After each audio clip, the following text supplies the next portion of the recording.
Okay, Mr. Mayor, we are now live. Please go ahead. Thank you, Madam Clerk. I will call the meeting to order. Approval of the agenda. Madam Clerk, you wish to make a statement first? Thank you, Mr. Mayor. Yes, I would. Councillor Thompson, I note that you have your hand raised. Would you like to make a comment before I start?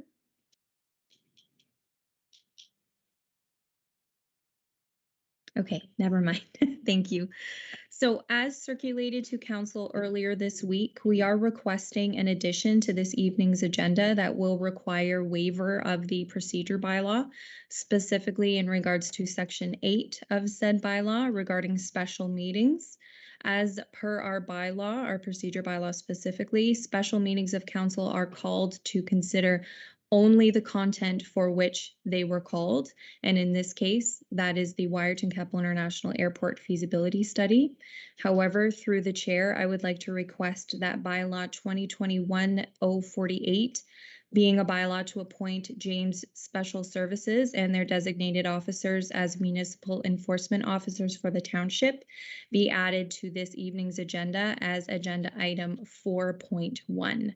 We are simply asking council to consider this as a formality to council's decision at their meeting on June 16th to provide enforcement duties to JSS through a pilot project. Thank you, Mr. Mayor. Thank you, Madam Clerk. I'm going to read this recommendation I have before me. That section 8 of the procedural bylaw 2021-125 regarding special meetings of the council be waived to permit in addition to the agenda unrelated to the content for which the meeting was called, and that bylaw 2021-48 being a bylaw to appoint James Special Services and their designated officers as municipal enforcement officers for the Township of Georgian Bluffs be added to the agenda as item 4, and that the included confirming bylaw be renumbered to bylaw 2021-49. Someone to move to put it on the floor, please. Moved by Councillor Colburn, second by Deputy Mayor Carlton. Is there any discussion on the motion before us? Seeing none, a show of hands, all in favor? The motion is carried. Declaration of pecuniary interest, you can clear anytime you see fit during the meeting. We have one bylaw here which we'll deal with right away. I have a recommendation here that bylaw 2021-48 being a bylaw to appoint James Special Service Security Firm as their designated officers as municipal enforcement officers for the Township of Georgian Bluffs be read a first, second, third time, finally passed, signed by the mayor and clerk, sealed with the seal of the corporation, and endorsed in the bylaw book. Someone to move to put on the floor, please. Moved by Councillor Thompson, second by Councillor Pringle. Is there any discussion on the motion before us? Seeing none, a show of hands, all in favor of the motion. Opposed? The motion is carried. Okay. So we'll move on for agenda. We're down to our delegations. We have one delegation this afternoon regarding the Wireton International Airport feasibility study. Thank you to the consultants, being the Lomex Group, and members of the public for your attendance today. Prior to welcoming our delegates to speak, I wish to welcome CEO Mr. Al Manassas to introduce Mr. Jarvis and his team. Mr. CEO, please go ahead. Thank you very much, Mr. Mayor, and thank you to everyone for being in attendance or to this important meeting. I mean, I wanted to just say a few words and reiterate our expectations for today and talk about appropriate next steps.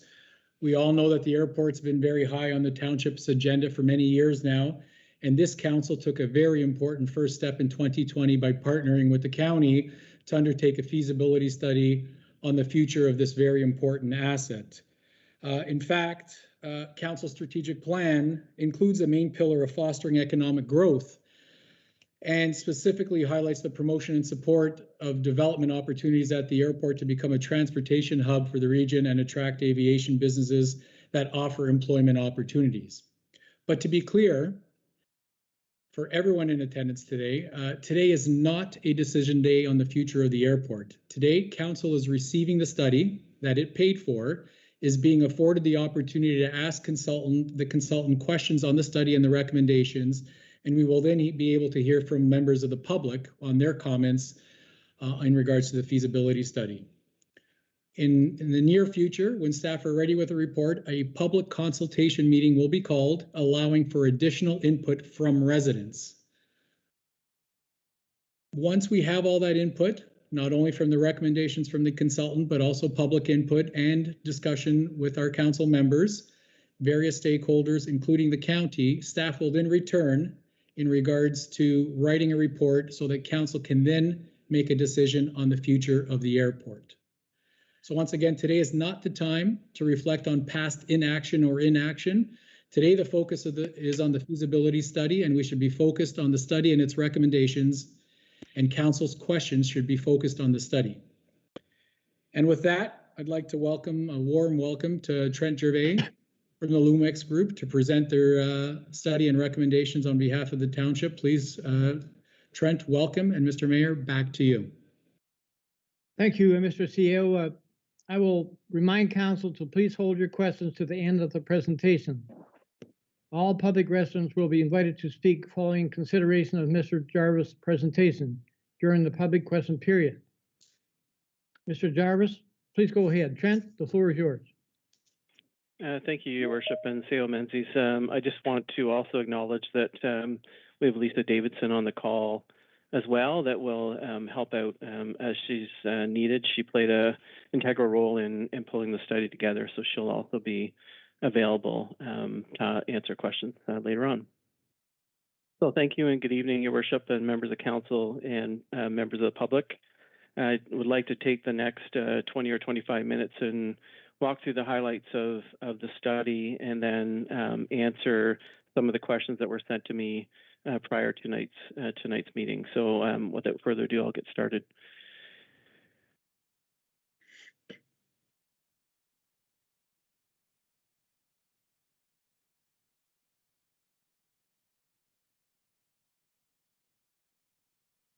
So just a little bit about the presentation overview for tonight's meeting. Just want to talk about a bit about the background of the study, looking at arriving at recommendations and what those recommendations look like, and also talk about the possible solvency or potential close and sale of the airport, and look at the timelines, next steps, and kind of recommendations on what we feel steps could be to move forward to make some decisions on the future of the airport. Just a bit about the team we pulled together. We had a great team that was able to look at kind of every corner of our objectives and get the right team that we pulled together to help with that. So, of course, we had members of our own team. We also had Kevin Duguay, who are community planners and consulting that helped us with the planning side of our study. And we also had Molly Conlon, who helped with some of the design work around concept drawings and what that could look like on the airport. And just from a marketing perspective on how do you take an idea and what would it look like as you start to turn it into reality. So Acorn 30 played a big role in that as well. And just on top of this, we have many members of the business community and politicians that help with some of the feedback to help us in moving this forward.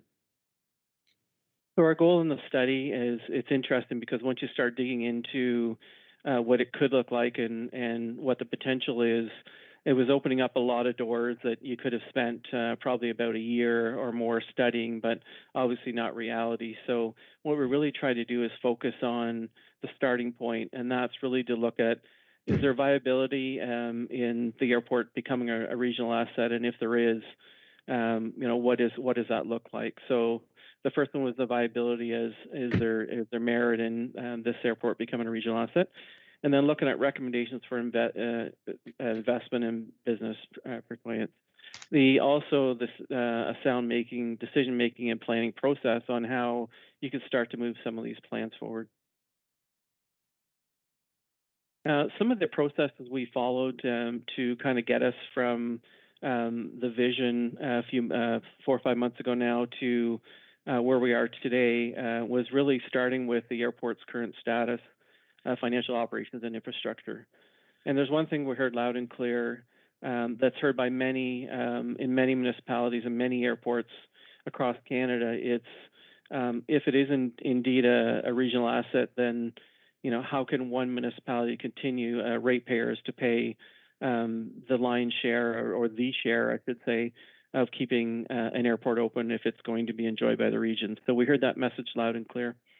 Review of the current and previous studies and reports. So we know there's been many throughout the years, which again is typical usually with airports.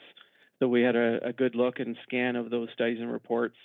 We also looked at what's happening in the industry, both in Ontario, Canada, and North America, to look at what is some best practice, what works, what doesn't, and look at those trends and case studies and to see how that could fit into the Wireton Airport.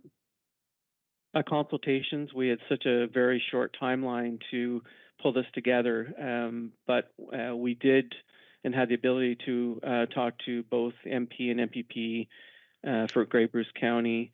We talked to many CEOs and councillors of municipalities, consultations with Indigenous communities, the Métis Nation of Ontario, economic development for the region, aviation and non-aviation businesses to see how the airport could play a role in the future of those businesses, both, again, aviation and non-aviation, and with Bruce Power executives to understand, again, is there a role for not just the airport, but with the proposal that we're suggesting could work, did they see merit in that? We also talked to and reviewed other airports in the region to understand where they fit into the plan and how can the airports work together to be efficient, effective, and responsible. Current and future potential economic asset assessment and impact on region, and also through community surveys, looking at how do things look before the pandemic, because the pandemic obviously had an effect on the aviation world around the world. Valuable comments, the positive and the negative, and gauge the perception and openness for viable solutions. And then last point was the opportunities and potential as looking at regional airport governance and ownership. So some of the key factors with the recommendations. So what's surfaced from the review? So we do know that status quo is not in the best interest of the municipality or the region. The infrastructure and upgrades that are required. So there is significant infrastructure that needs to be updated, but also looked at what additional funding and grants and resources could be made available to offset that. Airport lands are underutilized and lack the appropriate level of marketing and sales. So this is an important point to say, not to throw anybody under the bus per se. The airport has been, sits on the edge of people's desks, because when you have the Director of Public Works who's working, long night and day hours on keeping all the infrastructure up and running, and maybe aviation expertise isn't necessarily their strong point, they can only do so much. So we looked at, again, we don't want to blame anybody for where you are today, and where we want to concentrate on the windshield, not the rearview mirror. So what could work on moving forward? The validity of opportunities presented, we feel are solid, and we'll explain that throughout the presentation. So dedicated and experienced aviation and aerospace resources are required for success. And what we mean by that is, if indeed this was to become a regional asset, and if indeed it wants to be successful, then you need to go out and look for people that specifically have the expertise to take the vision and move it forward. And whether that is through hiring, there's many good companies out there that I've worked with even Grey County that have brought in potential opportunities. So there's lots of resources out there that are very good at what they do. Some of their recommendations then. So first off, we believe that the airport should remain open and it's deemed the business airport of the region. So focused on attracting industry opportunities for aviation, aerospace, general aviation, medevac, education, and charter flight services. We're not suggesting that that any other airport should close. We think that there's a place for each of those other airports. So it's finding the right fit for the different airports. And we'll talk about that later. Something else we heard loud and clear is the lack of industrial land for the area through working with planners and with industry. So the airport becomes employment lands to develop the Grey and Bruce Prosperity Hub, that which we'll talk about, which incorporates the phased-in development of its areas of focus. So aviation, aerospace, aviation education, aviation commercial industrial development, non-aviation commercial industrial and tourism.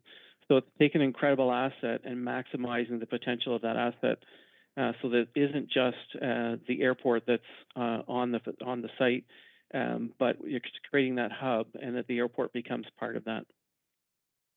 The third recommendation is we feel that a working group should be formed immediately. It doesn't have to wait for business plans to be done, or we think that there's merit in start meeting now and start seeing what can happen as a group to move this asset forward.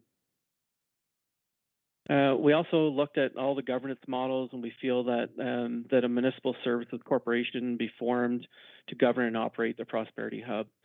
So it would look at including the airport comprised of Grey County or Grey and Bruce counties, or Grey and Bruce counties, and the Township of Georgian Bluffs. So that's up to the respective councils moving forward, but create a municipal corporation with the proper resources to move the asset forward. Number 5, so that the Grey Bruce Airport Network is developed to raise awareness and promote the region's airports. So again, if you look at the proximity and geography of the airports, working together as a group to attract tourism, to attract business, start looking at what cost-saving measures there are out there. You can think right down to crack sealing equipment or line painting, or you start looking at even the little things to get it started.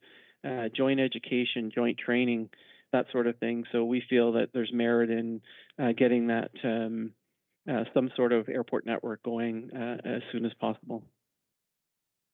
Looking at securing a business development resource with a background in aviation, as I mentioned, that can help foster and grow the Prosperity Hub. Creating a business plan. So once it's determined how this will look, if it's going to move forward as a Prosperity Hub, develop a solid business plan that will move the asset and the ideas forward and make them successful. Some of the short-term action plans, again, that we feel that could be started as soon as possible. I just lost my presentation. Can everybody see the presentation still? We can now. Oh, went back to the beginning, right? Yep.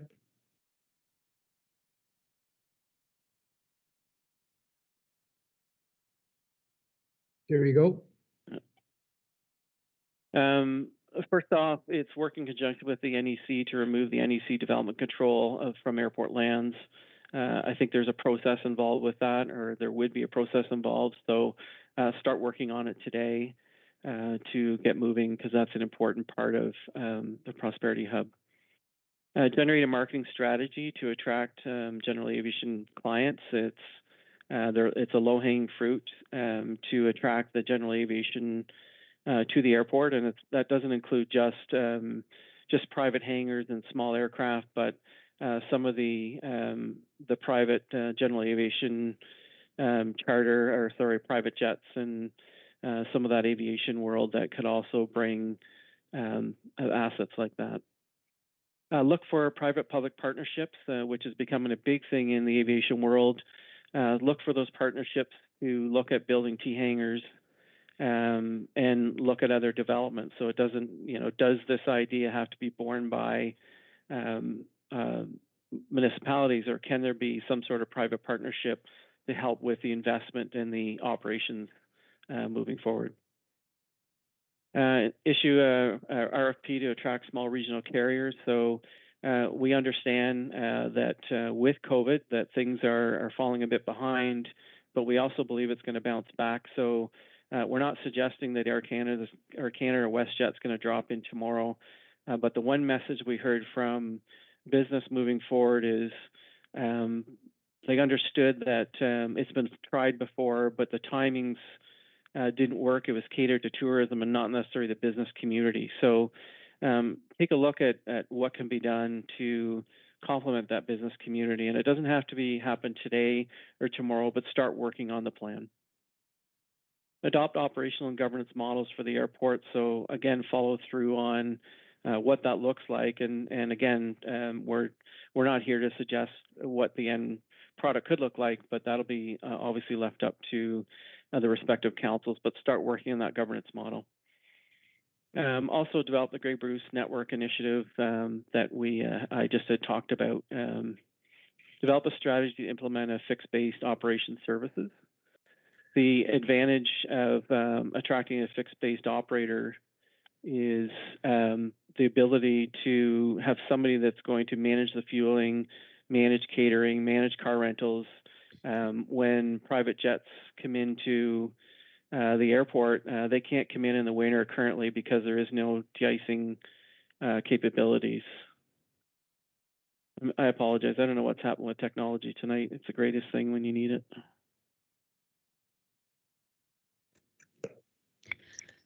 Trent, if I may interrupt. Yes.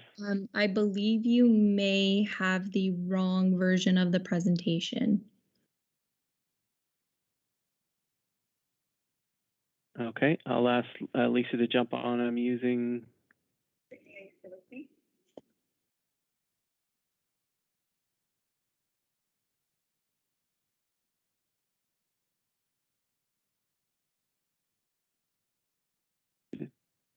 Sorry.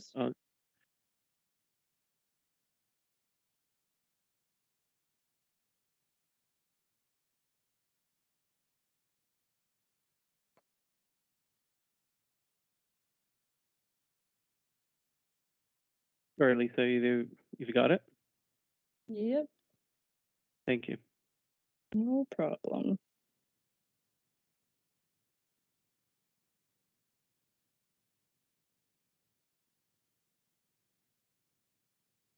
Okay, sorry.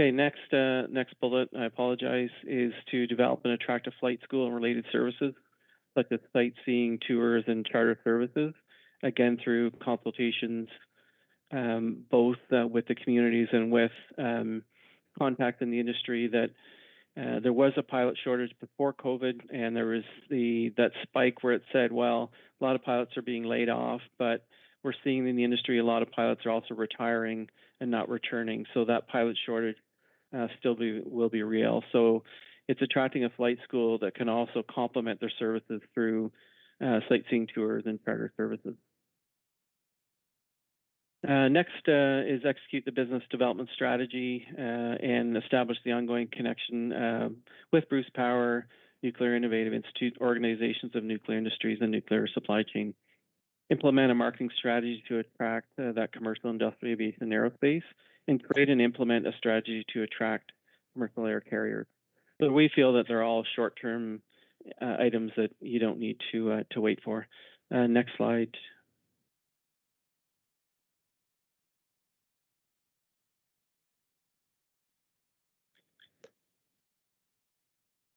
Next item was to develop, seek the funding opportunities to develop the shovel-ready lots.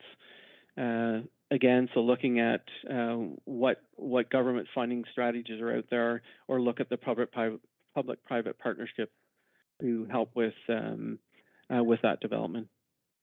Look at implementing marketing strategies, again, for the non-aviation, aviation, just any of the opportunities that were identified. Review the current agricultural lease agreements to determine what the potential looks like with new leasing arrangements as well.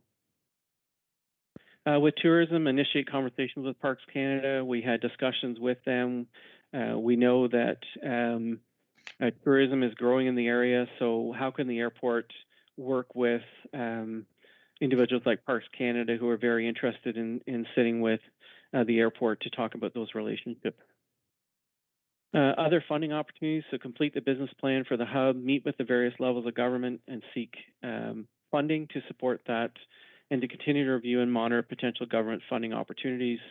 There has been success in the area of late for other airports that have been able to seek funding to replace things like runways. And that's through funding opportunities. The Southern Ontario Airport Network, which again, as you, if you become a regional airport, it's one of the criteria that the Southern Ontario Airport Networks look at. And the one thing, again, we do know is that since any member airports that have been involved in SOAN have seen more opportunity, they've had more discussions with business because the Southern Ontario Airport Network is being marketed as one group as opposed to the individual airports. There's great collaboration. There's great intel on any funding opportunities coming forward. There's great business development opportunities through the Southern Ontario Airport Network. So it's another small bonus of becoming part of a regional. So just regards on the planning end, there's approximately 815 acres of prime land that's available to develop. So it's a great asset for these visions moving forward. Strategic development employment lands could significantly benefit the region. So by creating this hub is not just for the Georgian Bluffs to enjoy, but the entire region. The employment lands present opportunity to create a prosperity hub. And when you start thinking and being part of like-minded companies and you start establishing those supply chains, it just creates this economic hub, which is so great for the region. And then having the master development plan is supportive of all the planning related economic development policies. So that was looked at moving forward. We talked a bit about the Niagara Escarpment plan and the priority to get it off. So the one good thing is not all lands currently fall within those limits. Anything aviation related can currently be considered to be developed on the NEP, the NEC. The permit may be issued for plan conformance with development criteria, which we talked about on the aviation side. So it's very important to work towards getting that removed. So we just put a little bit of a process in here on the removal of those NEC development control for airport lands. The first is, of course, the meetings and having a solid plan to take to the NEC to demonstrate how this will move forward and how it'll benefit the region. So develop that proposal for council to review and approve, and then start to initiate that proposal with the NEC and to request for the MNRF. So the MNRF will post for public comment and start to move that process forward. And step 5 gets into zoning, bylaw amendments, public meetings, review of the official plan, everything that kind of goes with that step 6, which is the approval by council for the revised bylaw. So just rolling out the hub concept. So again, we looked at all the opportunities based on everything I spoke about today. And when you look at this is a design that we did to demonstrate how this could be rolled out from a marketing perspective and how all the opportunities come together in one hub. So with the top being the international airport, so the Wireton Keppel International Airport, and it's surrounded by these other commons. So we have the airport perspective where it's the infrastructure to support the rest of the commons. So then we have the aerospace commons where general aviation fits into it, the flight schools, the aviation related business, and then we move into a learning commons, where the flight schools can fit in any education and training which could be related to aviation or other areas to support the Prosperity Hub. The Adventure Commons, which we've identified, we know there's a deficit of hotels in the region, not to take away from any projects that are currently underway, but having a hotel that when there's, for instance, construction companies coming into the area to build, or those that are coming to the airport when they're flying guests in to work on these aerospace companies. So there's the opportunity for that. And then, of course, the business commons, which we get into some of the other commercial industrial businesses to move forward. So it's looking at sustainability, innovation, the economy, employment into that airport land design concept. So it's kind of bringing it all together in this concept.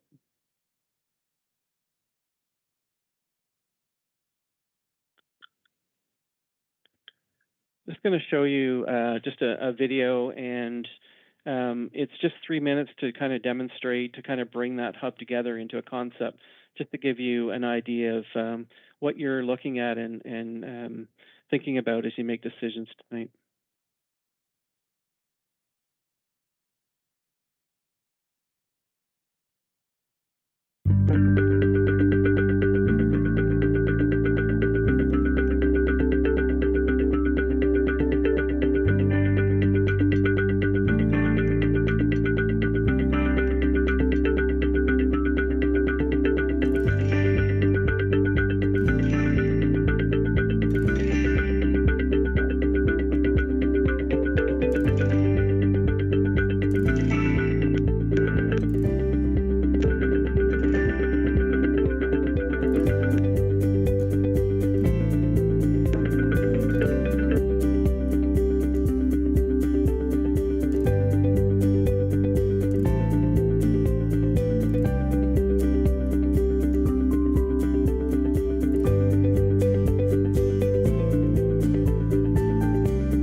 at former studies to validate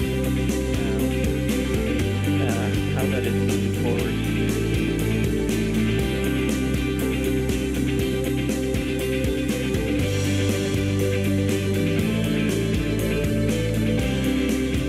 So can everybody see that okay?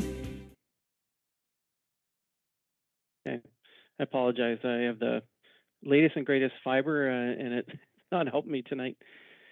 So just looking at the GDP, and we look. Trent, if I may interrupt, I think you were talking and you started to go over some slides while the video was still on, so it was very difficult to hear what you were saying.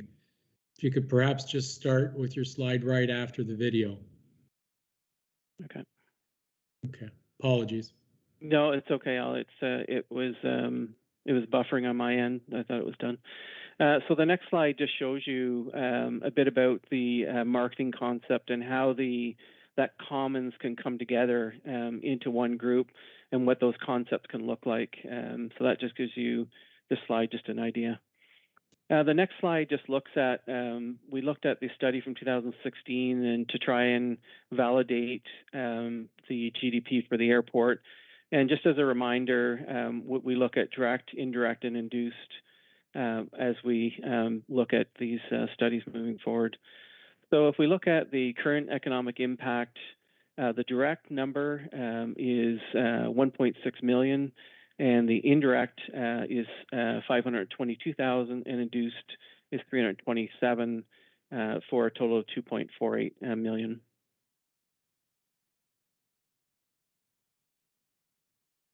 If we look at the potential on what it could be moving forward, so we took a look at for a building or buildings of 10,000 cubic meters, and so there's 30 construction jobs, and we took the average income for Grey Bruce County, and that gives us a multiplier of the number you see on the screen.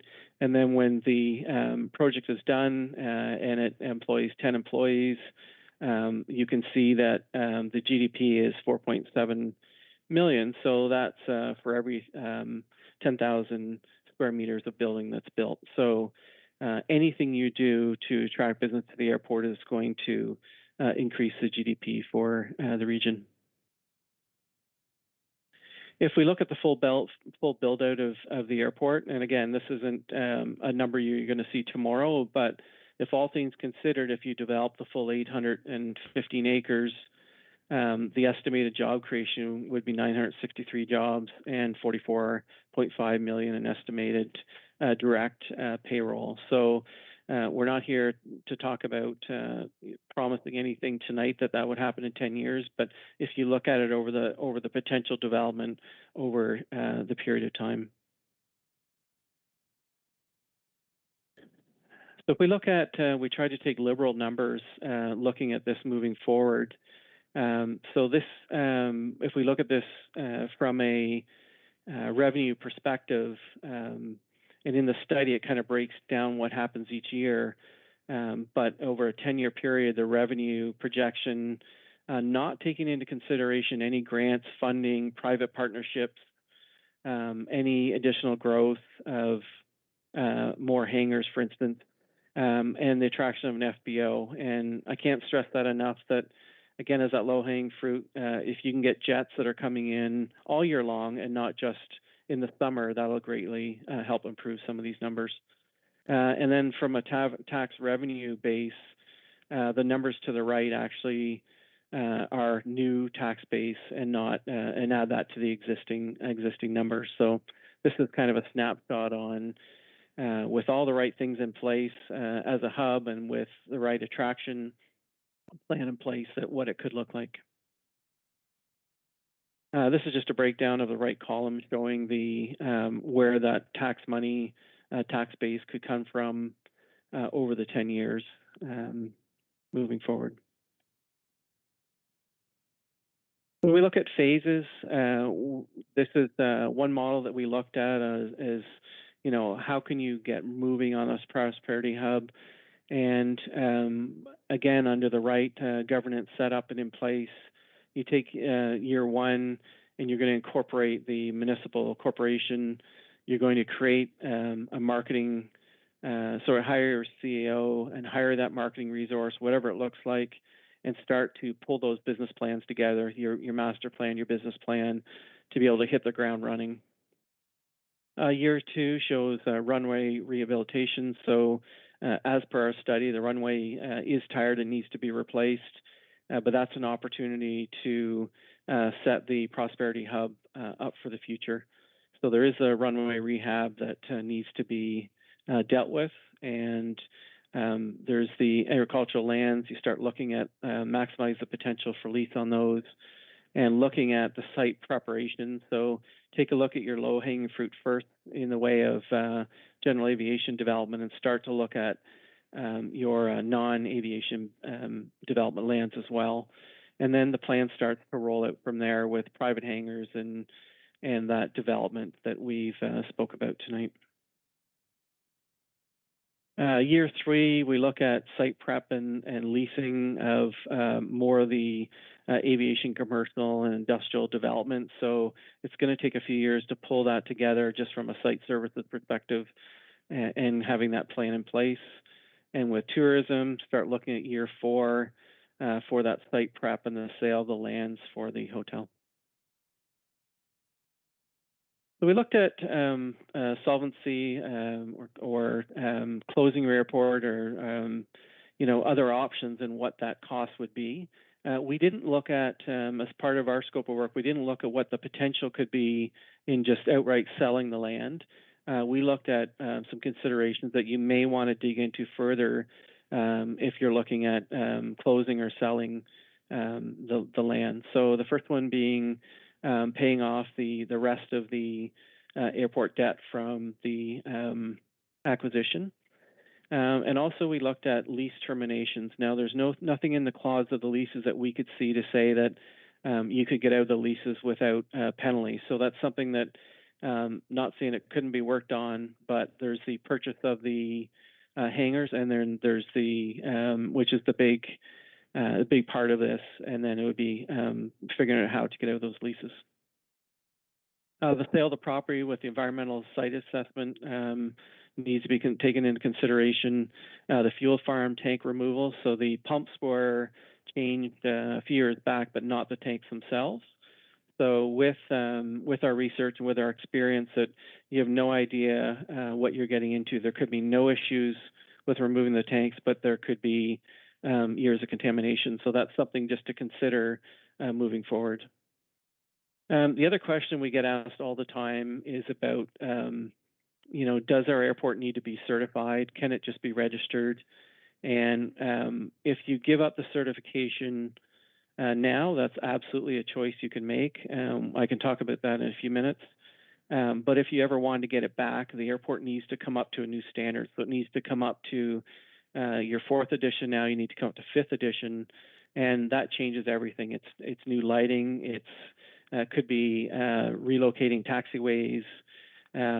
There's a number of things in TP 312 that 5th edition that would be different. So again, not saying that you couldn't go down to be a registered airport, but to get it back would be very expensive to do that at a later date.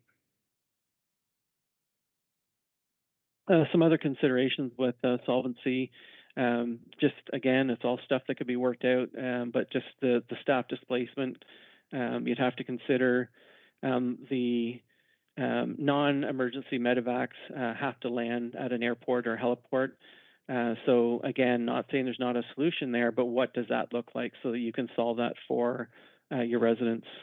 Working with the Coast Guard, who has critical communication equipment, and maintain the beacon tower and several antennas.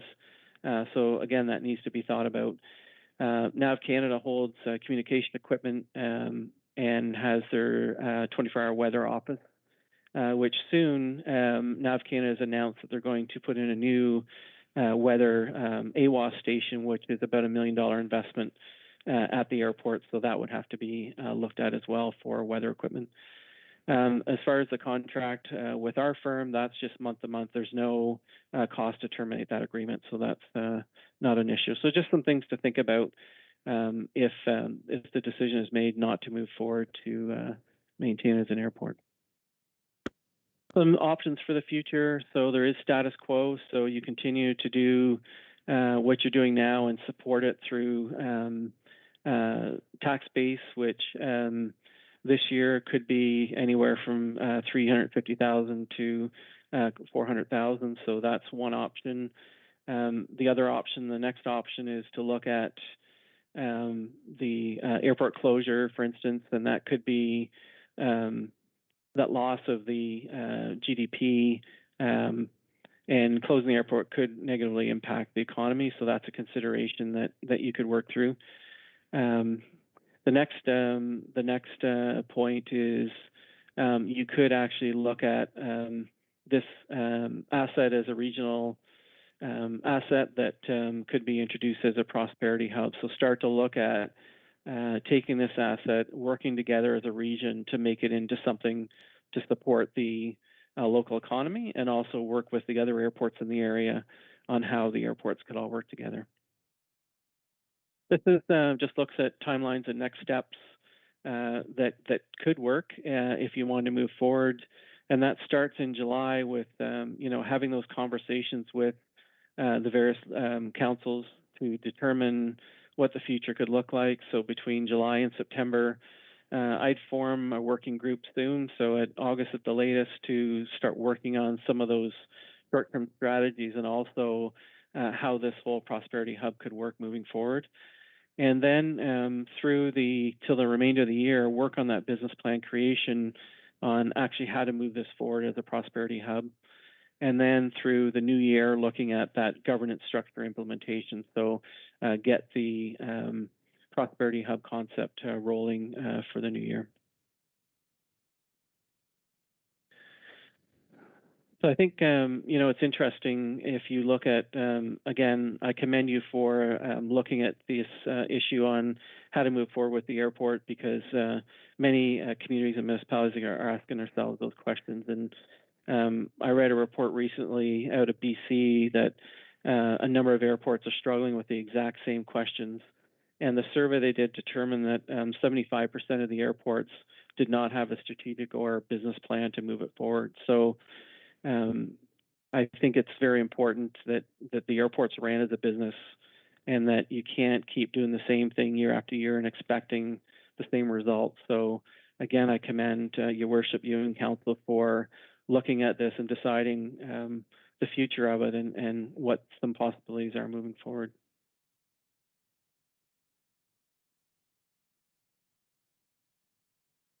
Yeah, so at least I'll get you to stop sharing your screen now. Thank you.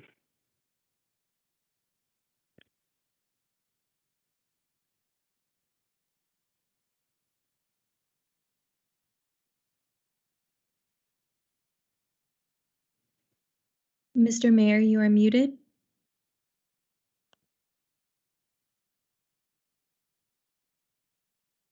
Sorry about that. Trent, great presentation. Did you want to answer the questions that you received first? Your worship, sure. I can walk through these. There's a number of them, so I'll try and be efficient for the sake of your time. The first question was around pavement load rating, and the question relates to a company from Owen Sound, and they carried out a load rating sometime between 2011 and 2013. And there was some information that stated that the rating on the runway is 6, and parts of the runway were of a load rating of 9. So just for everybody's sake, the PLR, it's called, is a point load rating. So if an aircraft touches down on the runway, what kind of weight can that runway bear for that point load, if you will? The information that we received from a study that was commissioned by the Township of Georgian Bluffs, that the latest study indicates a PLR of 9. So geological technical report was supplied by Peter McCallum, who is from Kitchener and does many airports across Ontario.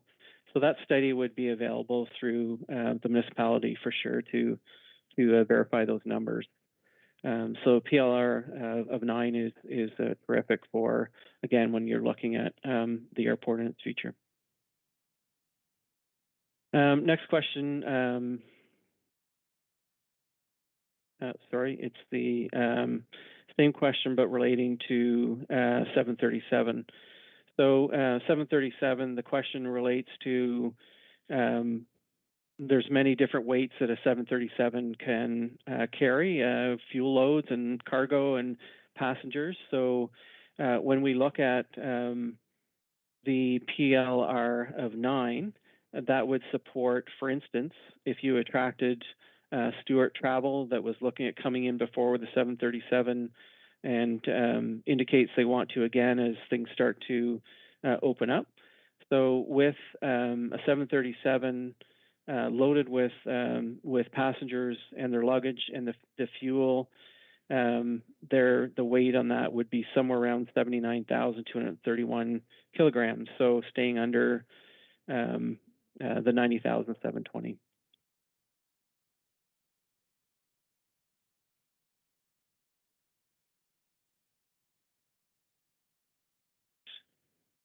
What significant repairs have been made to the runway in the last 5 years? So just some of the feedback from staff that crack sealing was completed in 2020 by Pavement Solutions. There was a sinkhole repaired in 2020, which was engineered, inspected by GM Blue Water, which is a local firm.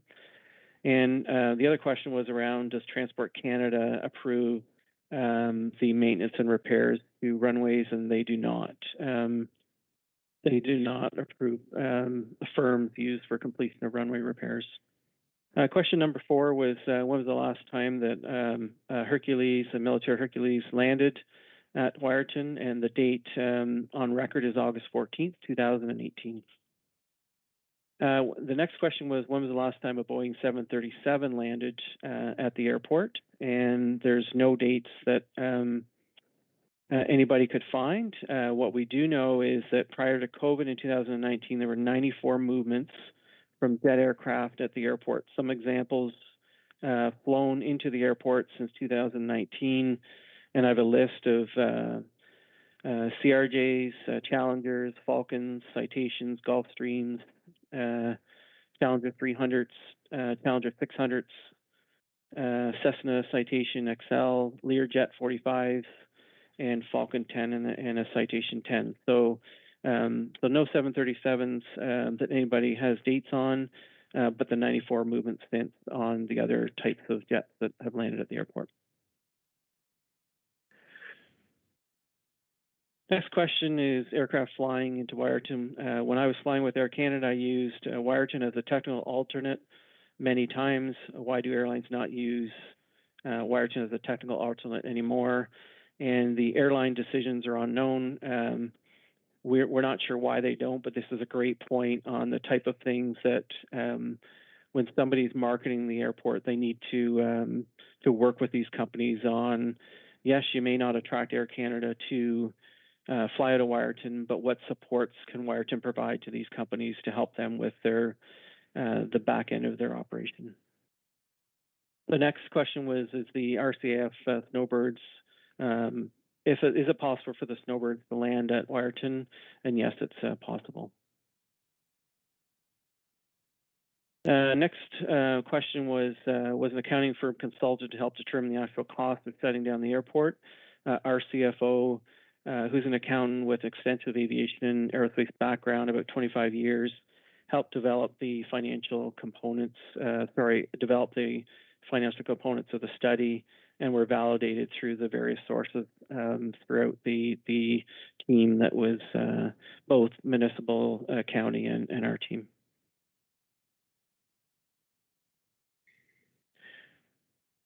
The other, some other questions around the cost of shutting it down.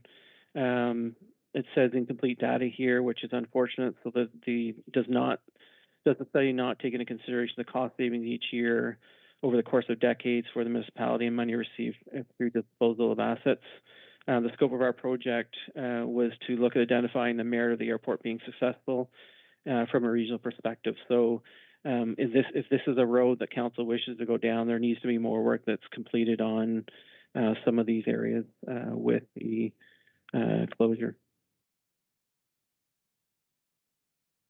Next question, if the calculations of monetary benefits of staying open, so based on several assumptions of potential for revenue are calculated, where are the calculations for the monetary benefits of shutting down, e.g. sale of property? And again, the scope of our project was to identify if there was merit in the airport being successful from a regional perspective.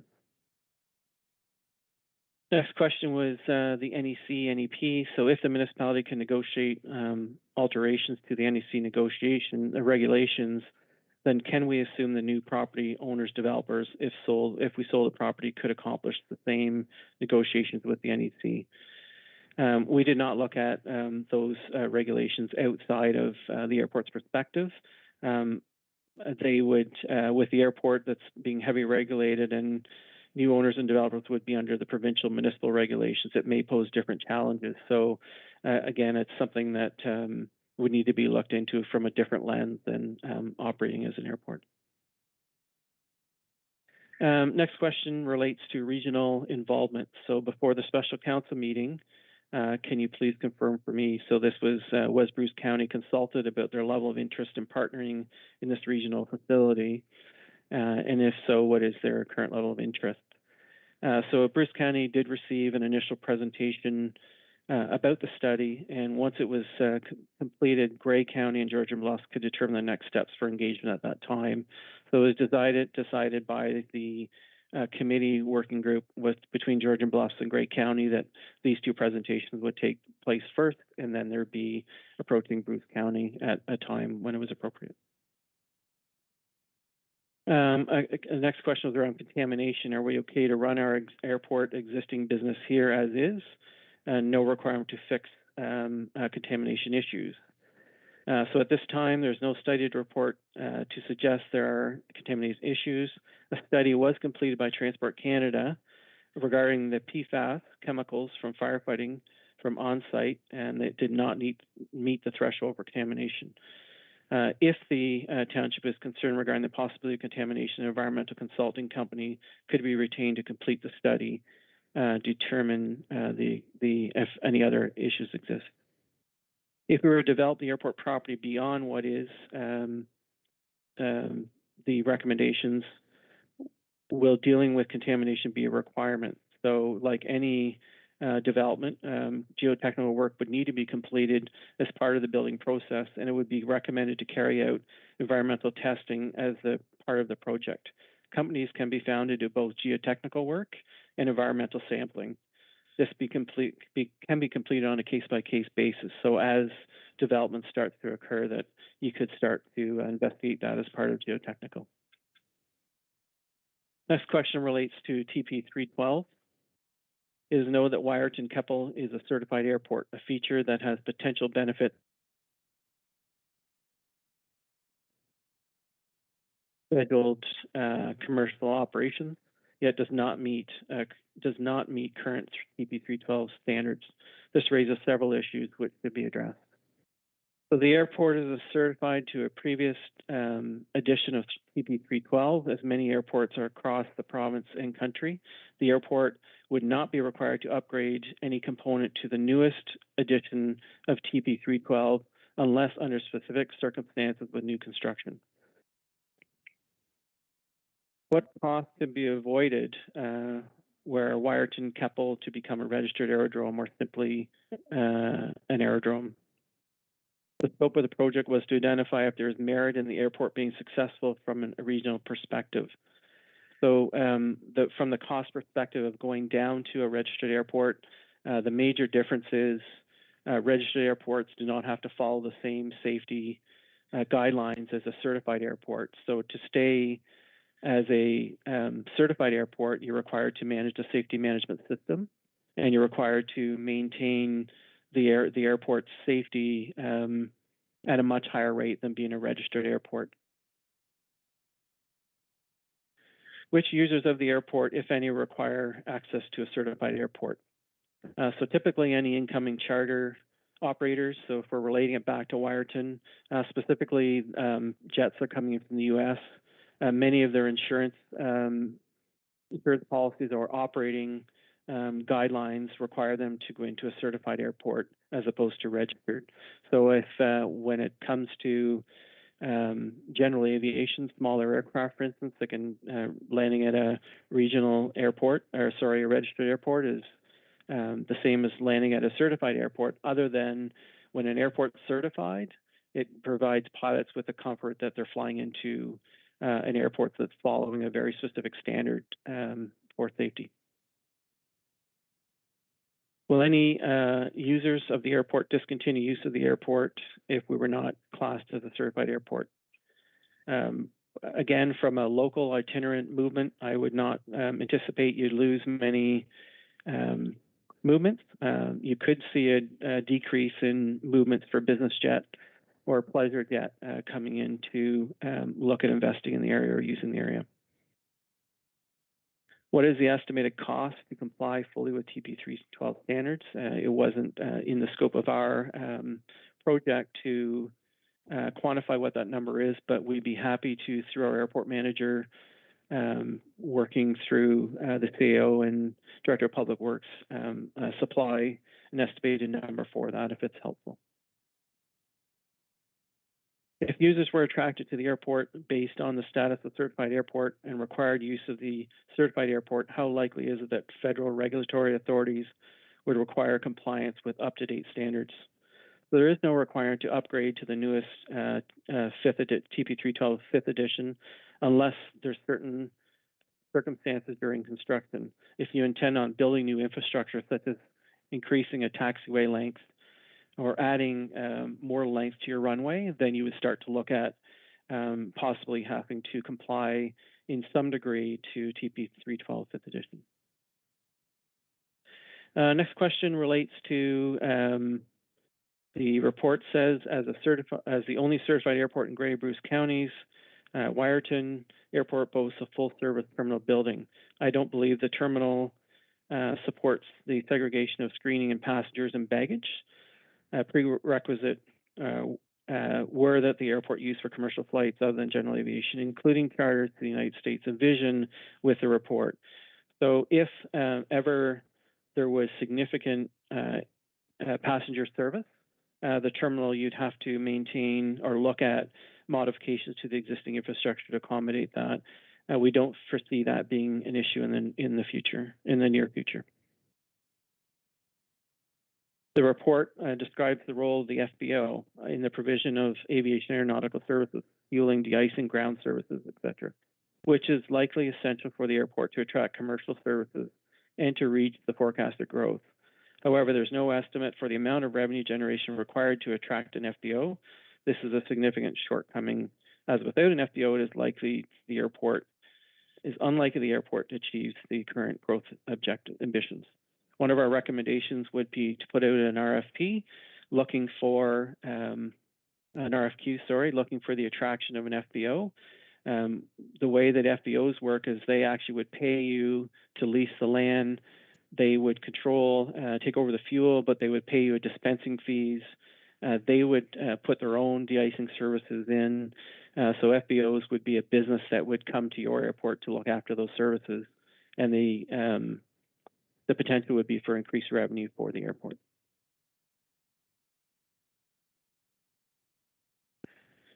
Okay, next question is a long one. I'll just read through it quick to get to the gist of it for you.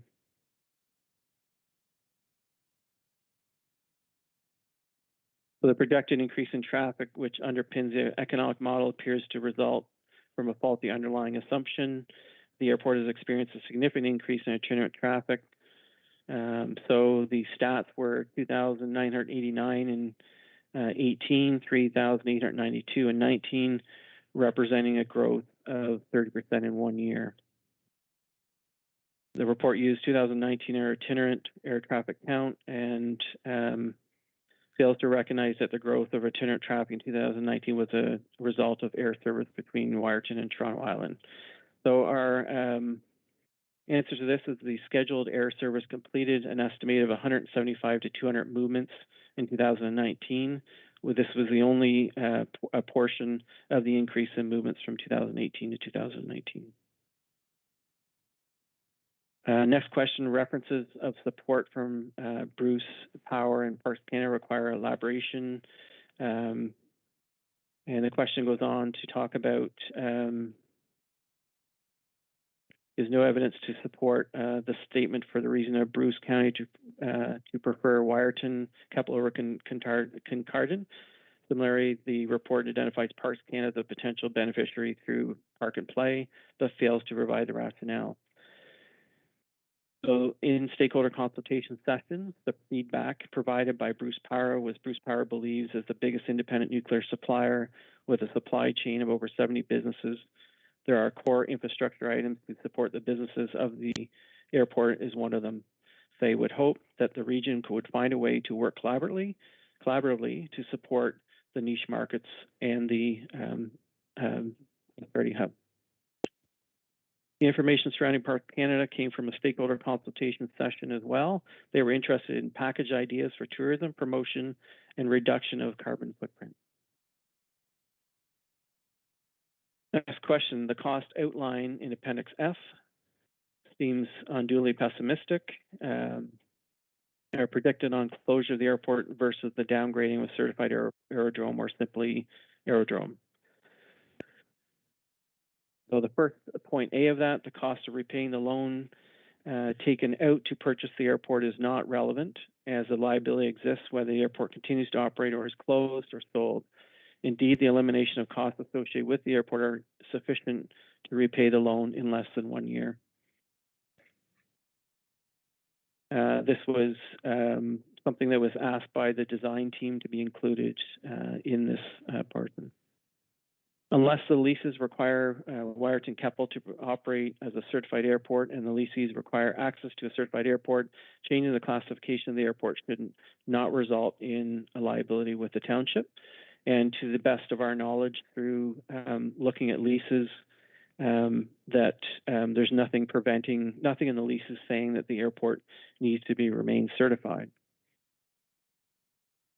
Next question, the report indicates a potential $1 million cost to remove the fuel tanks. However, I recall these tanks are new, having been installed only a few years ago, and with no environmental issues noted at this time. I think I mentioned it earlier, but the the pumps were changed, but not the tanks that are in the ground, and we gave worst case lens on the environmental cost to the rehabilitation.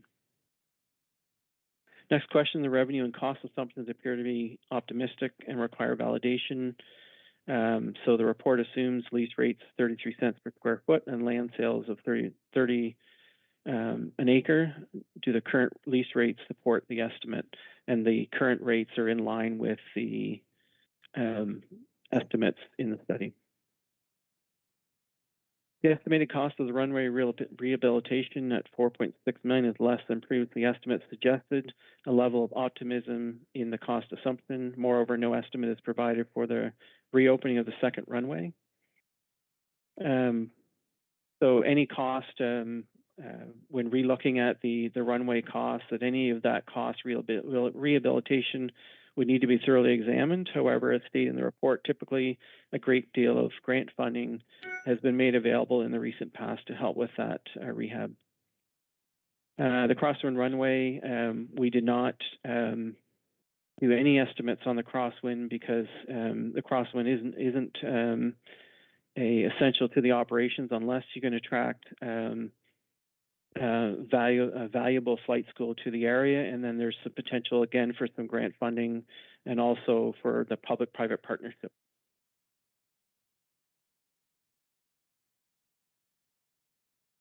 Okay, next question.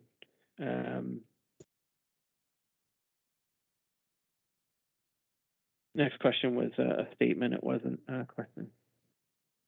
So that is all the questions I have, Your Worship, unless there's more that we may have. Thank you, Trent, for your presentation. And at this time, I'm going to open the floor up for council members to ask a question through the chair to Trent. So the floor is open, council. Go ahead.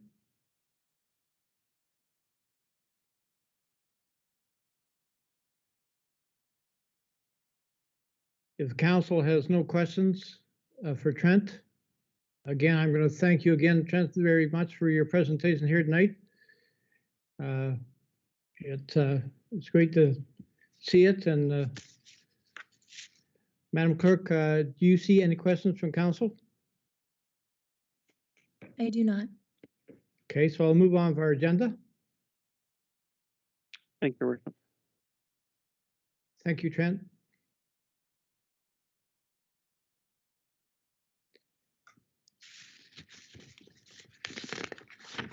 Mr. Mayor, if I may, there was a motion included on the agenda to receive the report for information and direct staff to develop a report regarding next steps. So if we Yeah. could just table that and call a vote, please. Do you want me to read the motion, Madam Clerk? Yes, please. Okay, I have a recommendation here that the Wireton International Airport feasibility study be received for information, and that the feasibility study be referred to township staff for development of a report regarding next steps and implementation of recommendations contained herein. Someone to move to put it on the floor, please. Moved by Deputy Mayor Carlton, second by Councilor Colburn. And Deputy Mayor, I see your hand is up. Thank you, Mr. Mayor. I'd like to ask for a recorded vote on this, please. Thank you. Councilor Colburn, I see your hand is up. Yes, thank you, Mr. Mayor. I'm wondering if staff can give us a timeline on when we might expect that report to come back. I'm wondering, Madam Clerk, if we should deal with the motion on the floor first and then answer Councilor Colburn's question after. I see heads shaking all over the place. With your permission, Mr. Mayor, I'd just like to say that the way I vote is dependent on how long we have to wait for a report to come back from staff. So if it's coming back within a reasonable period of time, then I would find that acceptable. Thank you. That's a reasonable question. Mr. CAO, would you care to comment? Thank you, Mr. Mayor, and to council. I would suspect we know that there's some urgency around this topic. Depending on the vote that I guess this item is being discussed at County Council tomorrow, our expectation is that following that vote, and we see exactly where the county's position will be on this, that we would have some additional public engagement to get some additional input from our ratepayers, and then we would bring a report back, I would hope before the end of this summer, so that we can move forward. We do want to move this topic forward and get some resolution one way or the other in terms of where the direction is going to go. So that would be my expectation, is that we would move this along very quickly. Thank you, Mr. CEO. Councilor Colburn, did that answer your question? Unfortunately, yes, it does answer my question. Am I understanding you correctly through you, Mr. Mayor, to our CAO, that we are taking this out for public consultation once again? I feel like the public is probably getting tired of providing their opinion on this particular matter. Do we not have all of the public opinion that we need at this point without waiting several months down the road to complete this report? Thank you. Thank you, Councilor Colburn. Mr. CAO, comment? Through you, Mr. Mayor, to the councillor.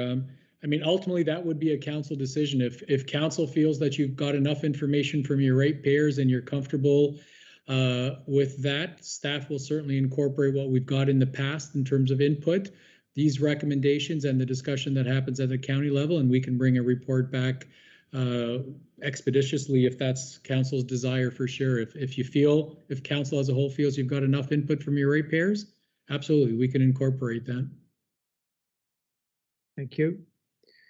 Madam Clerk, can we deal with a motion on the floor, please? A recorded vote's been asked for.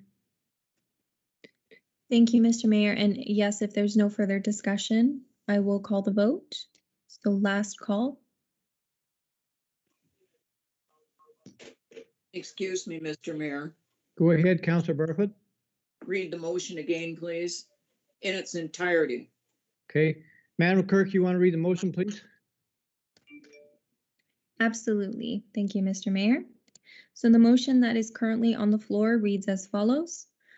That the Wireton Keppel International Airport feasibility study be received for information, and that the feasibility study be referred to township staff for development of a report regarding next steps and implementation of the recommendations contained therein. Thank you. Okay, Madam Clerk, go ahead. Thank you, Mr. Mayor. A recorded vote has been requested, so when I call your name, please indicate your vote. Councillor Carol Barfoot.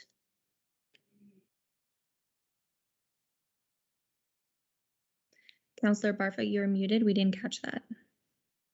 Opposed. Thank you. Councillor Kathy Moore Coburn. Opposed. Councillor Grant Pringle.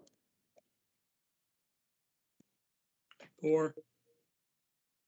Councillor Ryan Thompson. For. Deputy Mayor Sue Carlton. For. And Mayor Dwight Burley. For. Thank you. And for the record, Councillor Paul Sutherland is absent, and that carries 4-2. Thank you, Madam Clerk. At this time on the agenda, we're down to our public question period. Members of the public register with the clerk to ask questions and submit questions regarding the feasibility study. Thank you to all those residents or submitted questions for consideration of council. Each speaker will be provided 5 minutes to ask questions or submit comments. To outline participation procedures, I welcome our clerk. Please go ahead. Madam Clerk, the floor is yours. Thank you, Mr. Mayor.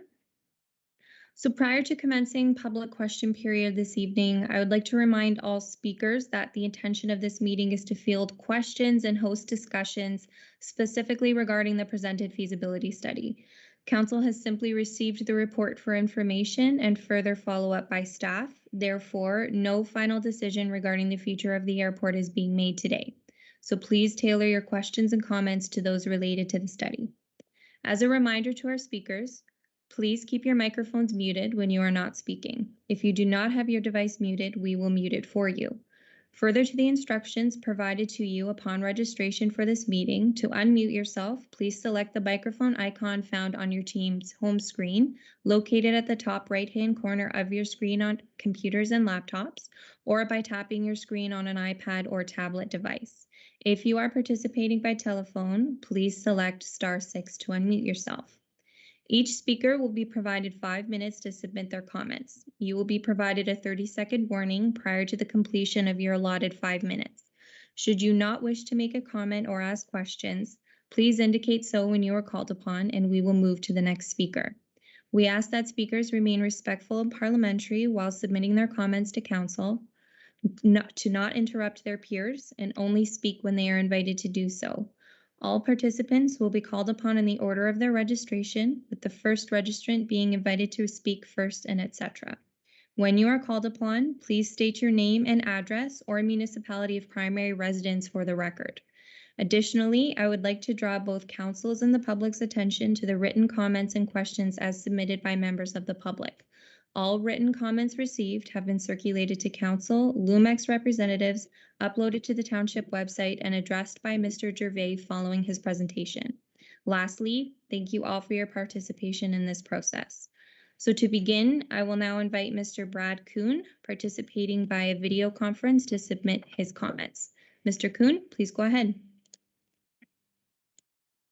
Thank you. Can you hear me? Yes, we can. You can hear. Okay, thank you very much. I appreciate the opportunity to share a few comments tonight. I would like to share 4 points supporting the concept that the Township of Georgian Bluffs should get out of the airport business as soon as possible. First, for the past few years, I have attended meetings, read reports concerning the Wireton Keppel International Airport. The main theme has always been the potential of the airport. The theme gets amplified at every meeting and in every report. The number of meetings and the length of the reports increases, but there is still no action on the airport. No one individual, no commercial enterprise, or no government entity has agreed to purchase the airport. That puts into question the true potential of the airport. Second, what are the minimum costs to the Township of Georgian Bluffs and its predecessors over the past 25 years? If I take the estimate in the most recent report that the cost of the Township of Georgian Bluffs is $350,000 per year, I have estimated that the minimum cost since 1995 is quickly approaching $6 million. If I include the purchase cost of $600,000 and the possible cleanup costs of $1 million or more dollars, we are getting close to $6 to $8 million for this airport. This is an expense that a small township like the Township of Georgian Bluffs cannot continue to afford. Third, in 2015, when South Bruce sold their half of the airport to the Township of Georgian Bluffs, it was an ingenious move on their part.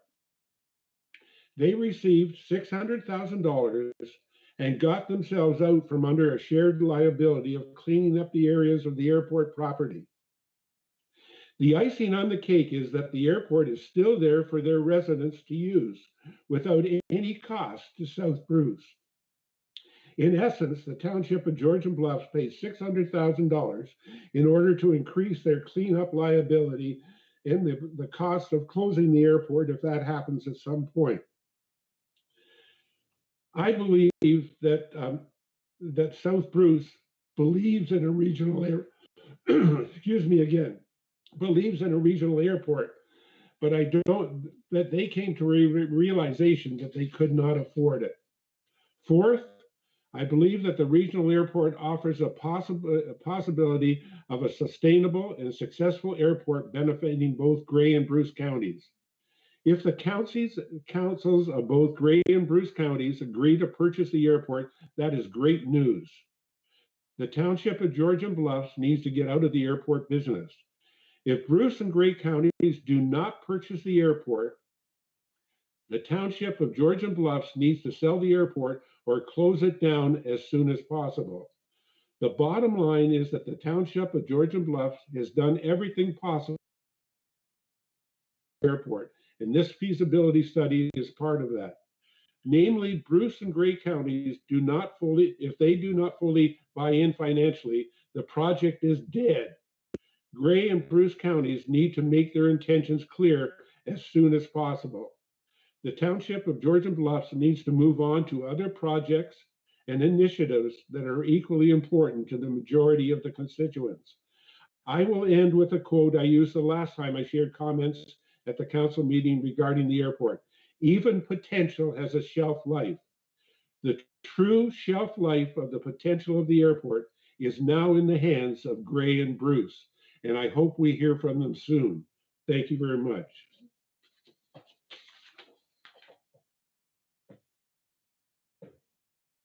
Go ahead, Madam Clerk. Thank you, Mr. Kuhn. And if there's no response or questions from council for Mr. Kuhn, I will move on to our next registrant.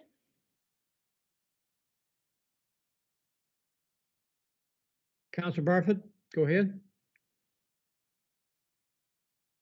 Carol, you're muted. Sorry, I have a question. I guess I'll address it to our clerk. Thank you very much, Brad, for your comments. Why was Mr. Kuhn's comments heard after the motion was read? Why wasn't it heard earlier?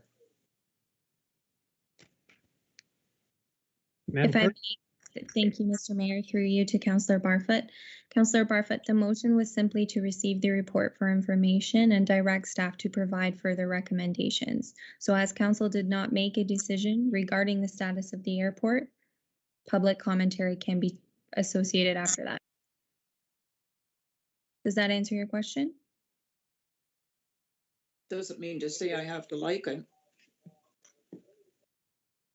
Fair enough. Councilor Barfoot, there, if you're done, would you take your hand down, please? Thank you very much. Okay, and if there's no further questions from council, I will move on to our next registrant, being Miss Pam Wilson. Miss Wilson, please go ahead. Miss Wilson, you are muted.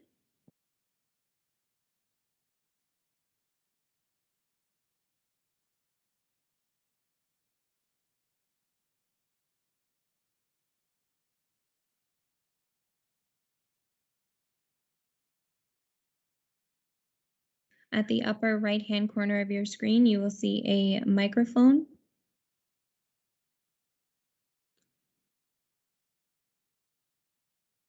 Okay, so we will move on to our next registrant and we'll circle back to you, Ms. Wilson. Our next registrant is Mr. Mike Bellinger. Mr. Bellinger, please go ahead.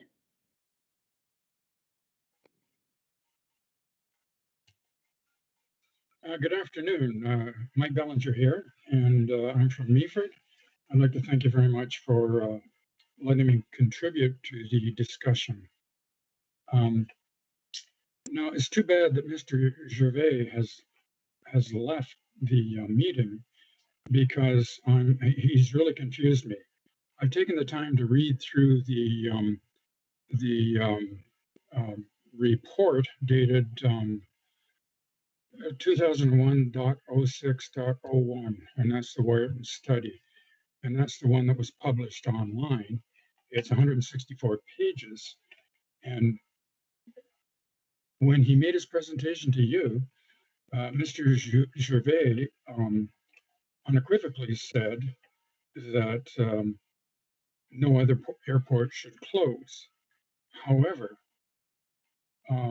in the written report that I just alluded to, is quite clear that they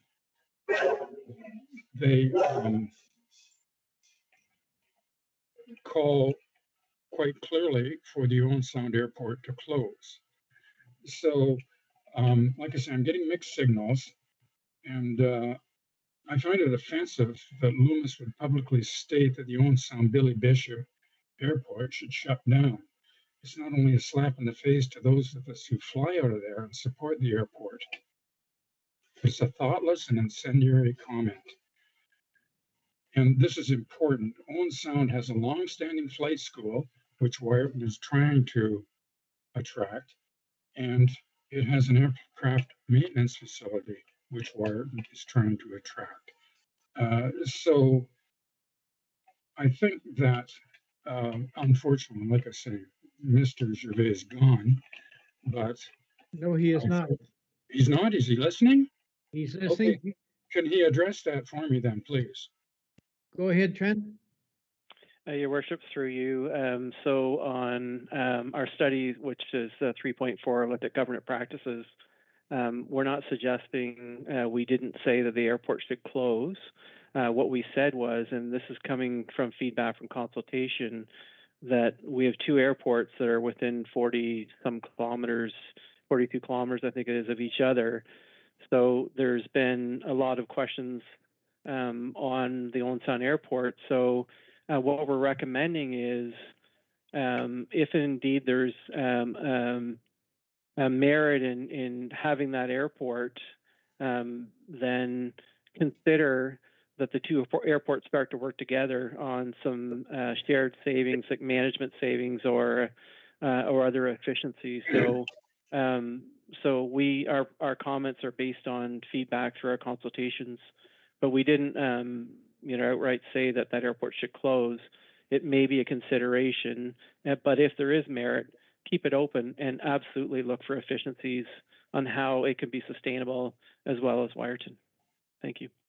Okay, I'm not going to suggest, I'm not going to carry this conversation any further because I have a couple more points, but I encourage people to read the report that I just mentioned.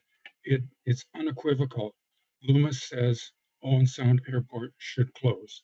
So my next question, or my next comment is, again, Mr. Gervais says that Air Canada is out of reach, but actually during this presentation that I just mentioned, a lot of the presentation circles around attracting top-level carriers, and it's nonsense. And actually, again, mixed signals. Hopefully, Georgian Bluffs will see through this, because as it stands, even if a brand new runway with the proposed extension is constructed, it will not attract Air Canada within the 10-year projection. It's just simply too easy to drive to Toronto, London, or Hamilton to catch a flight. And to illustrate the fallacy of a top-level carrier service in Wireton, can the mayor from Georgian Bluffs tell me how much in penalties the Georgian Bluffs are paying to an air taxi from Toronto to drop in occasionally? I don't understand. Yeah, there's an air taxi from Toronto Island coming up to Wireton, and Georgian Bluffs is had signed an agreement to pay for the empty seats, to pay for the gas if they didn't fill their airplane. So how much in penalties is that? Sir, I do not have those figures in front of me right now. That flight service is no longer viable to the airport right at this present time. Okay, I go with that. It's around $40,000 a year that you were paying at the time. So thank you for that. Okay. Now, the other thing that Loomis implies in their video, and actually Mr. Gervais showed it at the beginning of this discussion, they had a drone fly around Wireton Airport. On my computer screen, it kept freezing up. So, but when they flew by the secondary runway, it was still open. Now, in reality, that runway is closed. There's big white X's on either end of it. And actually, they're gray X's now because the white is faded. The runway's closed. So to imply that that runway is open for business is, again, false. Now, can you tell me when that runway will be serviceable? There's no way I could comment on that right at this present time. I do know it's been no-tammed, and it's, as far as I know, it is still closed unless Mr. CEO or somebody can tell me differently. Okay, thank you. Yes, I agree. It is no-tammed off. It's been closed for a long time. So to imply that it's an operational runway from their video is, again, fallacious. Anyway, Mr. Bellinger, you are at your 30-second warning. Okay, so hopefully the rest of Grey County will not buy into this build it and they will come fantasy. Georgian Bluffs is desperately trying to candy coat the cost, that the fact that they're bleeding out trying to support the airport that they should never have purchased in the first place. I hope the rest of Grey County will not come to the rescue. Thank you very much. Thank you. Mr. Bellinger, if there is no questions or comments from council, I will move on to our next registrant. Okay, I'm seeing none, so we will move on. Ms. Wilson, if you are able to unmute yourself, please go ahead. I did, and thank you very much, and good evening, everyone. It was not in the upper right-hand corner. I'm directionally challenged this evening, I believe. I guess I looked at this aspect from a different thing, and I kind of wrote a little report because I wanted to address some thoughts and concerns. First of all, around the recent survey, which may have affected the results that were received by the consulting firm on I understand that there were only 444 people who replied to that survey, and I wondered if one of the issues was because of the inability or the late understanding of the link that was to the survey. There were some issues with it on council, and I thank the company for extending that 3-day interval to allow people to participate in the survey. I guess I wanted to address a little bit of the history because in looking back through time from 1995 up to present, there was a survey done, And I'm wondering if the company itself that is looking after the airport was aware of the surveys, particularly after Georgian Bluffs took over the ownership, and the previous XCG survey from Environmental Services Kitchener was turned over to Burnside Associates in Guelph for assessment. And Burnside in Guelph, based on the information they received, summarized their findings and stated that they were unable to resolve issues that were associated with the historical waste management practices. And they indicated that it would be at least $20,000 to $30,000 to assist the staff in managing the issues to fully define the environmental conditions and assess the risks. And 2 years after that, the Township of Georgian Bluffs purchased the South Bruce Peninsula share and became the sole owner. So knowing the history and your mentioning of the 2018 study, I'm wondering what the results of that study were and if it was even prudent for Lumex to get environmental clearance prior to the survey and the subsequent feasibility study. I also have concerns regarding traffic issues. I didn't hear anything about that, and we know that Highway 6 currently right now north to Tobermory is presenting a lot of serious problems, and I don't think the people in this area really want to see a 401 corridor happening. I would like to know if the region really wants and is able to support the industry being promoted without it having major impacts both on the environment and its infrastructure. What consideration was given to the increase in noise and air pollution? I don't think there was anything clearly indicating what the role and input from NEC will have in the proposal. What would the distribution of governance and expenses among the partnerships of controlling bodies be? It seems to be that Bruce County has expressed no interest at this point in the venture. What would the financial burden be on taxpayers?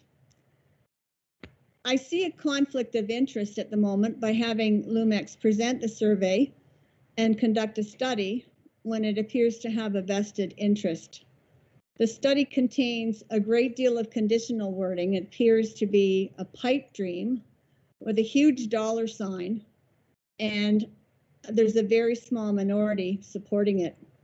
The constituents in this area are tired of the what ifs and the could be's. And in summation, although detailed in its presentation, there's no clear indication of the wants of the municipality if only 4% of the population responded.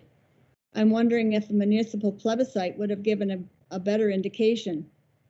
This area is renowned for its pristine environment and beautiful scenery. They need protecting, not opening up to environmental and infrastructure problems. And I'm hoping things do not drag on for another year with an election on the horizon. The $5 million for solvency pales in comparison to the potentially unknown cost overruns to the municipality. Thank you for allowing me to address you. Thank you, Pam, for a number of questions. Mr. CEO, would you be able to answer some of those questions or maybe not? Through you, Mr. Mayor. I've written down as much as I can, and we are recording this, so we'll be able to circle back, but I assure everyone that the points raised will come back in the staff report for council's consideration before council makes a decision. Thank you. Does the council have any questions at this time of Ms. Wilson?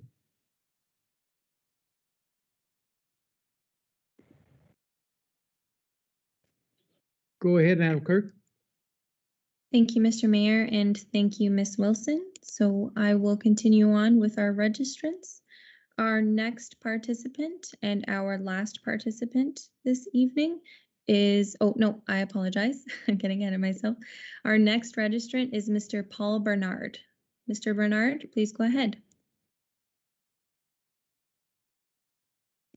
Thank you very much. Point of order, I guess I appreciate the fact that COVID has allowed some things to change, and one of those appears to be online meetings with council. And I hope that when COVID comes to an end sooner rather than later, the council will continue with these online meetings for those of us who can't be in the region at the time of the meetings to attend in person. I guess the first observation I had is the consultant noted that there was an opportunity for Wireton Airport to potentially join, and I apologize if they have this written down, a slow network of airports across Southern Ontario. And looking at the slide in which he identified the current members of that network, I believe the smallest city there was Peterborough. So I guess the question I have to him is, what competitive advantage would an industry have in moving to an airport in Wireton when other members of the network are at least as big as Peterborough, which is probably about 70,000 people or larger? I'm just not seeing why a particular industry would choose Wireton as a location for an aviation business over some of the other members of that network. Paul, I wonder, Trent, are you still there?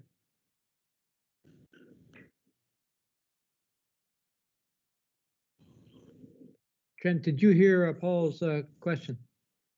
I did. Yeah, thanks, Your Worship, and through you to Paul.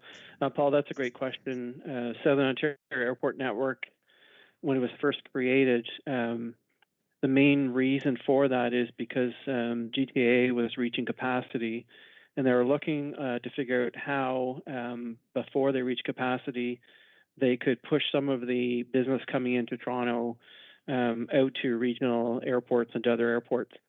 That was one of the main reasons for its inception. And there was 12 of us through airports that were amongst the originating body of Southern Ontario Airport Network. The other reason for it was that when Pearson has to turn away business such as commercial industrial aviation firms because of that capacity, they wanted to not just turn them away and send them off to another part of North America, but be able to offer other options for them to develop in Eastern Ontario as opposed to leaving. So one of the things that we found over the last 3 years is there's a couple of things happening with Pearson. Their main objective is to attract wide-body aircraft. That's where the money is, as opposed to possibly small charter aircraft or those small companies. And some of the steps they've taken is raise the landing fees for those smaller aircraft, for instance. And the other thing that they've done is look at slot times. Now, COVID's a very different matter right now because, you know, they were doing numbers through COVID at 1967 passenger movements, but that's going to bounce back. So they started to give slot times to these companies at not the greatest times. It would be the 1 o'clock in the morning kind of deal. So there's some work on that the regional airports, and you're right, it ranges from Kingston up to Windsor, and they look at. I think I've lost you there, Trent. In the aviation world, the profit percentages are so low, and they will do anything they can to look for lower taxes, lower no landing fees, anything that makes them and gives them that competitive option. So when you're looking at, do I have an aerospace company sitting at Pearson, or do I send my aircraft or my business to Wireton that by air isn't that much different from going to Kingston or going to Windsor or whatever the case may be. So that's one side of it. The other side is it's the exposure to the international market. So if you do want to attract a small aerospace and aviation business, it's very difficult for Wireton or for Peterborough or Kingston to get in a boardroom of some of these players that are looking at locating in Ontario, but through the SOAN network and through GTA of supporting that network, it just gives you more exposure to those potential markets. So that's another one of the reasons. Here for a minute, if you wouldn't mind, sir. So circle back. The original question was, what competitive advantage would Wireton as an airport location give us over the other members of the network? I think I can appreciate the fact that the slow network was established to offload the overflow that Pearson's experiencing. That makes sense. But if I'm that potential company out there and I can choose between Windsor, Sarnia, Barrie, Peterborough, Kingston, why would I go to Wireton when I can go to these other places where there's at least a population base of 70,000 or more, and probably more likely a post-secondary institution that could provide me with a readily available trained workforce and provide ongoing staff training and development. There is nothing like that in Wireton on the post-secondary side. So again, the question is, if I'm an aviation business and I have access to this network, why would I go to Wireton over any of the other businesses or cities? If we think about the Prosperity Hub concept, companies want to be with like-minded companies. So when you start to build a supply chain, what is it that Wireton can do to attract them over the King? Is it the ability to run cargo cheaper into Wireton? So Wireton will have to look at what they're really good at to help attract them there. So, and that's what every Southern Ontario Airport Network member did. Is in the beginning they looked at, oh well, we all want, well, let's hold our cards tight to our chest because we're in competition. But in fact, every airport's offering something a little bit different. So what is it that Wireton's going to offer? Well, I guess that's the question. I'm just not sure I heard a sound reason that Wireton had some particular competitive advantage that no other members of the network had. But let's put that to rest. In going through your presentation, one of the things you noted was it's important to look forward to the future and not look back into the rearview mirror, which I think on some level is important. We've all been through this before, and we're trying to find a solution to this. One of the things you pointed out was the establishment of a flight school and sightseeing tours. I guess the concern is those have both been previously set up and established at the Wireton Airport. And to the best of my knowledge, neither one of those are now operating. So it's a solution for the future that I think is reasonable, but past experience has shown that they come in, but they don't seem to last very long. Madam Clerk, I see you, is your sound coming on, or did you have a question? Apologies, Mr. Mayor, no. No, Paul, sorry about that. No problem. I can't really answer that question this time. If you've any other questions you'd like to ask, please ask them, and we'll certainly see if we can get an answer for you. Yeah, I guess some of the recommendations I saw in the report were things that have been done before, with sound merit, and they've tried, and for whatever reason, the flight training school did not last, or the charters, and that sort of thing. I guess the other thing I would appreciate council looking into, given the highly inflated price of real estate in today's market, what would the airport property sell for in today's market? I think that would be a valuable piece of information to bring back to the ratepayers as part of the decision-making process going forward. I have no further questions, so I'll yield back my time to the clerk. Thank you. Thank you, Paul. Does council have any questions of Paul at this time? Seeing none, Madam Clerk, go ahead. Thank you, Mr. Mayor. Our next and final registrant this evening is Mr. Ken Mcpherson. Mr. Mcpherson, please go ahead.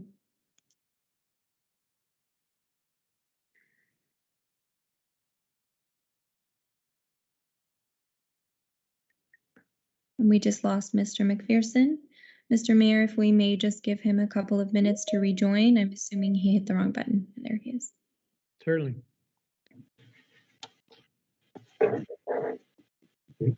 Try that again. Is my microphone on? Go ahead, Ken. Oh, okay. Thank you. First of all, thanks for the opportunity to sit in on this presentation. Given what was said right at the beginning and things, and knowing that it's going to go to a public consultation following this, I don't have a whole lot of questions of you at this time. I do want to make it clear that I'm speaking as Ken Mcpherson, not as many of you might associate me as the president of a group, okay? Because we have many members who are very strongly in support of the airport, and a number of members. One of the common themes is always the business plan. For a number of years, people will remember that we've been requesting a business plan. I do not see in this feasibility study what I would have looked for in a business plan, meaning the targets that we can sit down and look at each time to see that we are progressing. All these same ideas, the flight school, the going to these different groups, the joining with the other areas, have been discussed at length. But unless there's a actual business plan that we can look and say, by this date, we thought we would see this, do we or don't we? Where we could see financial ones and those types of things where other people are making contributions to it. Without that, I think we're continuing to go down the area of potential, and that's certainly outlined here in this report, but I don't find it that different from the other ones. So thank you for the opportunity to take part tonight. And we look forward to hear about the public consultation one. Most of the other questions, by the way, were already asked by other participants who I've discussed with, so I don't repeat them. Thank you, Ken. And Mr. CAO, instead of trying to answer the question about the business plan, the time for it and so on, could you make a comment on that, how this might go ahead if it did? Yeah, I would say the following, Mr. Mayor, that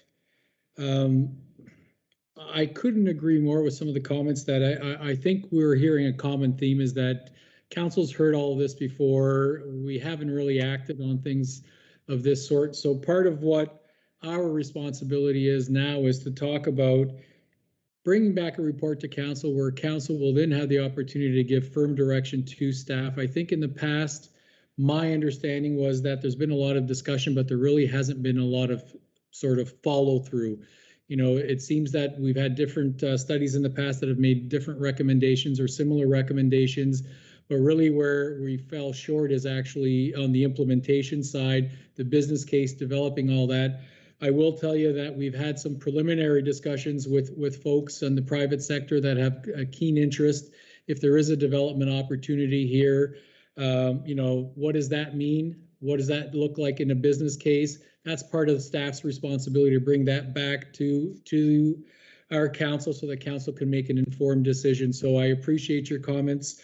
I very much agree that if council is going to make an informed decision, a viable business case needs to be presented, but also council needs to be prepared, as well as if we have some other partners, is put resources behind this if we're going to try to make a go of it. I think just talking and not having any action, it's done with. I think we've over-talked this as far as I'm concerned, and I've only been here for 6 months, so I feel everyone's frustration on this. So I think the next step is for council to make a firm decision on which direction they want to go in terms of the future of the airport, and then we need to put the resources behind it to either whatever that scenario is that council decides to make that vision come to life, whether it's, you know, a partnership, whether it's an outright sale, or whether it's a shutdown, whatever that ends up being. I think council needs to make a decision, and as staff, we need to give council as much information as we can, including if there's an option for a viable business plan. Make it look so, give them the milestones, let's make them all measurable in terms of those milestones, and then we sort of develop a business plan that gives us an exit strategy if we don't achieve those milestones, if council wants to go in that direction. But I agree with you wholeheartedly, and that's something that we as staff need to bring back to council. Thank you, Al. And Ken, that was a great question, and thanks very much for bringing that forward. Does council have any questions of Ken at this time? Madam Clerk, I see no questions. Thank you, Mr. Mayor. No, I do not see any questions for Ken. I will note that during Ken's question period, we did have another registrant join the meeting late. So through you, Mr. Chair, I would like to invite him to have his allotted 5 minutes. Go ahead, Madam Clerk. Thank you. And our next registrant and our final registrant, I know I've said that already this evening, but our final registrant is Mr. Tyler Hayes. Mr. Hayes, please go ahead. Go ahead, Tyler. Good evening, everybody. I was on my way home from Toronto, so I missed it. I seen the Georgian Bluffs sign, and that's when it reminded me it was on. So I haven't had enough review time to go over the materials, so I don't think I really have a place to say anything tonight. and I wasn't here to hear anybody else's questions and answers. I apologize for not coming aboard on sooner, but thanks for giving me the opportunity to speak, but I don't really have anything at this time. Thank you, Tyler. Well, I guess council will have no questions of you either then. Safe trip home from Toronto. So I guess Thank you very much. if we've no other speakers here tonight, Madam Clerk, I'll proceed with the agenda. Okay, I would like to thank all those that participated this afternoon. On behalf of council and staff, we appreciate your comments, encourage you to remain active in the council process. As more discussions regarding the airport are held, more opportunities for public engagement will be provided.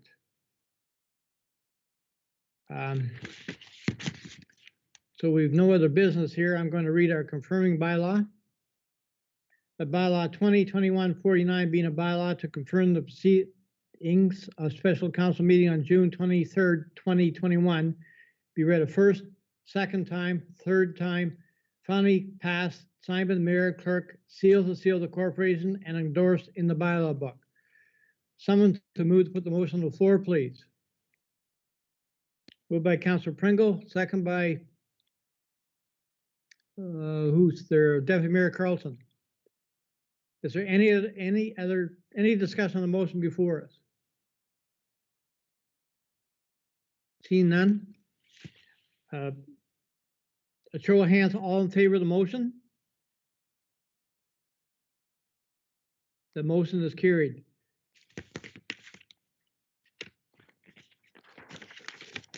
Our next regular council meeting will be July 14th at 5 o'clock. And since we know other business here tonight, I look for a motion for adjournment. Moved by Councilor Colburn, second by Councilor Pringle. Show of hands, all in favor of adjournment?